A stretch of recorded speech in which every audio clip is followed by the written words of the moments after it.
తెలుగు రాష్ట్రాల్లో తెలంగాణలో కవిత, ఆంధ్రప్రదేశ్లో శర్మిలారెడ్డి. ఏంటి వీళ్ళు గొడవ? ఎందుకు వీళ్ళు రాజకీయాల్లోకి వచ్చారు అన్న ప్రశ్న అందరికీ ఒక ఆశ్చర్యం కలిగిస్తుంది. నేను ముందే చెప్పాను, శర్మిలారెడ్డి పార్టీ పెట్టినప్పుడే ఇది బీజేపీ లేదా కాంగ్రెస్ పంపించిన బాణం, ఏదో ఒక పార్టీలో చేరిపోద్ది, మీరు మోసపోకండి అన్నాను.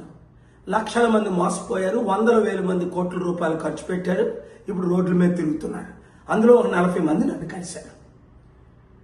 అన్న పదవి ఇవ్వలేదని, రావలసిన ఆస్తి లక్షల కోట్లు తనకు పంచలేదని, తల్లి ద్వారా చర్చలు జరిపినా వినలేదని శర్మిలారెడ్డి గురించి మనకు తెలుసు.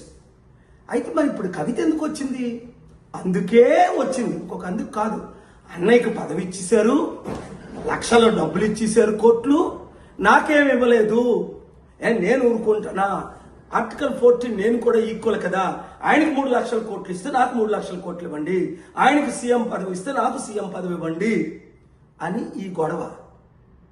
చంద్రశేఖర్ గారి కూతురు కవిత, రాజశేఖర్ గారి కూతురు శర్మిల, వీళ్ళిద్దరు హస్బెండ్లు అనిల్ భార్యలే. ఇద్దరికి ఆశలు ఆకాశాలు.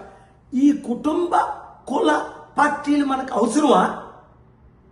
ఇంకా మోసపోవడం అవసరమా? మనం బీసీలు 60% ఉన్నాం, ఒక్కరైనా ముఖ్యమంత్రి అయ్యారా?